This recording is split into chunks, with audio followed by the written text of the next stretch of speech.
हाय दोस्त, स्वागत है आपका ज्ञान और कॉमर्स कंपटीशन में। मैं पीके सर। देखिए, आज का टॉपिक है बिजनेस इकोनॉमिक्स।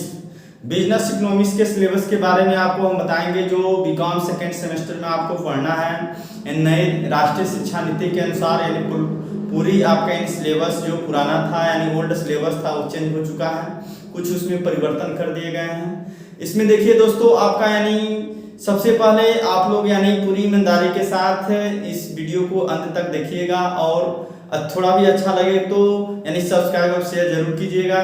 देखिए दोस्तों, बिना समय लिए हम वीडियो को स्टार्ट करते हैं। यानी बिजनेस इकोनॉमिक्स यानी व्यवसायिक अर्थशास्त्र, जिसमें आपको इकोनॉमिक्स फर्स्ट और सेकंड दोनों पेपर एक ही में है दोस्तों। इसमें दोनों पेपर को हम एक ही साथ लिए हैं सिलेबस को। तो बिजनेस इकोनॉमिक्स में यानी व्यवसायिक अर्थशास्त्र में सबसे पहले यानी unit first, unit second, unit third, unit fourth यानी 4 यूनिट में बांटा गया है। इसमें आपका है पहला है फेमस इकोनॉमिस्ट ऑफ इंडिया, यानी फेमस इकोनॉमिस्ट ऑफ इंडिया यानी फेमस यानी भारत में यानी प्रसिद्ध जो भी आपका यानी अर्थशास्त्री थे उनके बारे में, जैसे कौटिल्य यानी कौटिल्य का आप नाम सुने होंगे, जिन्होंने अर्थशास्त्र नामक पुस्तक की रचना की जो यानी राजनीति से संबंधित था, यानी कौटिल्य। तो कौटिल्य यानी चंद्रगुप्त मौर्य के प्रधानमंत्री थे और वह गुरु भी थे उसमें। उसके बाद से गोपाल कृष्ण गोखले यानी गोपाल कृष्ण गोखले के बारे में, जैसे डॉक्टर यानी गांधीगिल।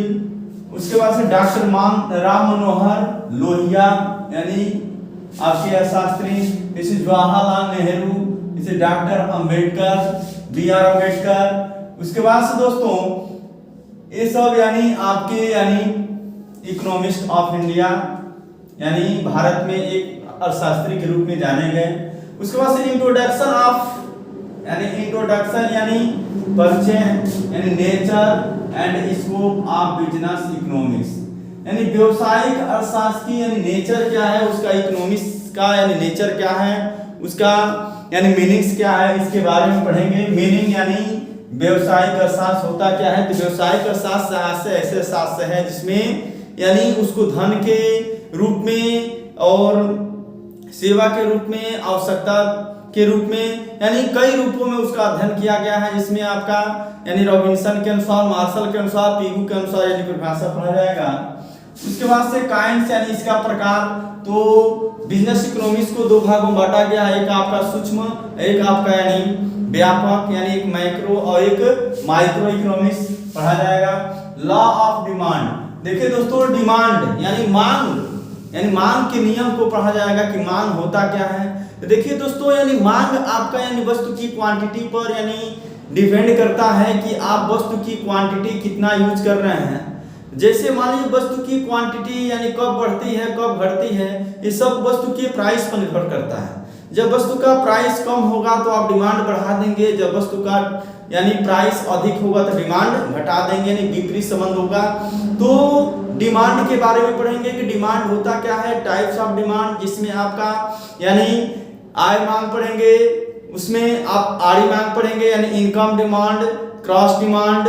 उसके बाद से आप पढ़ेंगे यानी आय मांग, आड़ी मांग और एक और मांग होता है आय मांग, आड़ी मांग। उसके बाद से तिरछी मांग। इसके बाद से देखिए दोस्तों, डिमांड हो गया।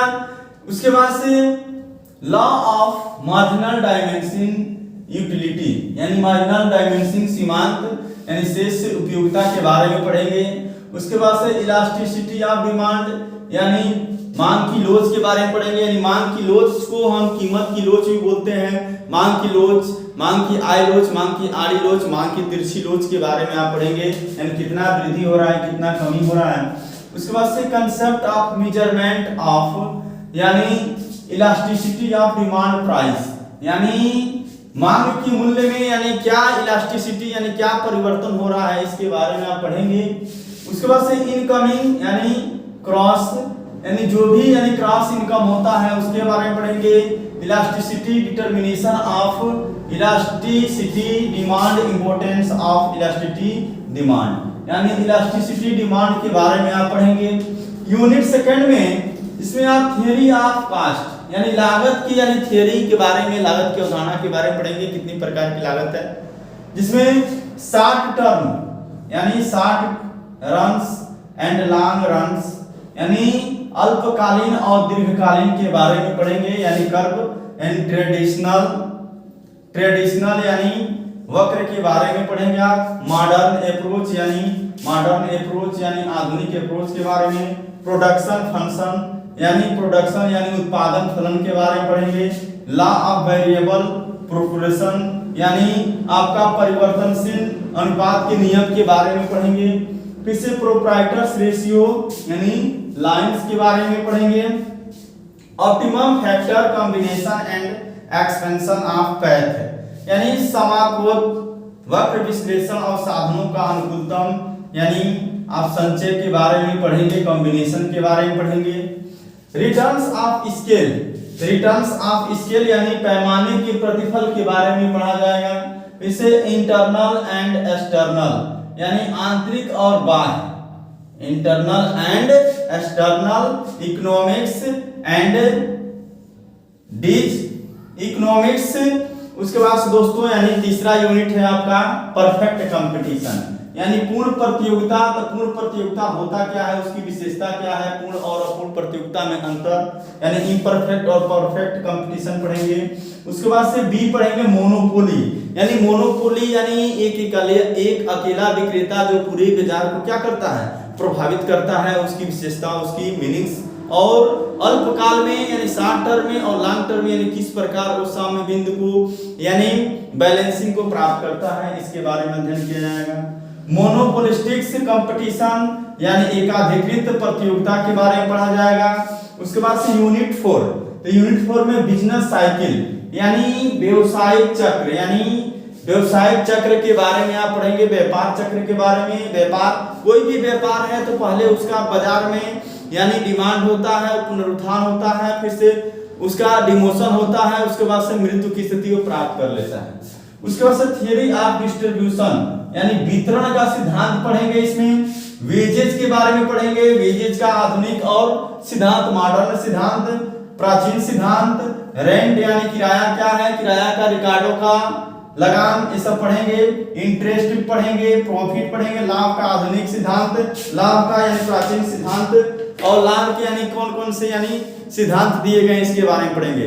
ये रहा दोस्तों आपका यानी पूरी सिलेबस बिजनेस इकोनॉमिक्स का। आशा करते हैं कि वीडियो आपको समझ में आया होगा। आप लोग इस वीडियो को अधिक से अधिक शेयर कीजिए, लाइक कीजिए, सब्सक्राइब कीजिए। जय हिंद, वंदे मातरम।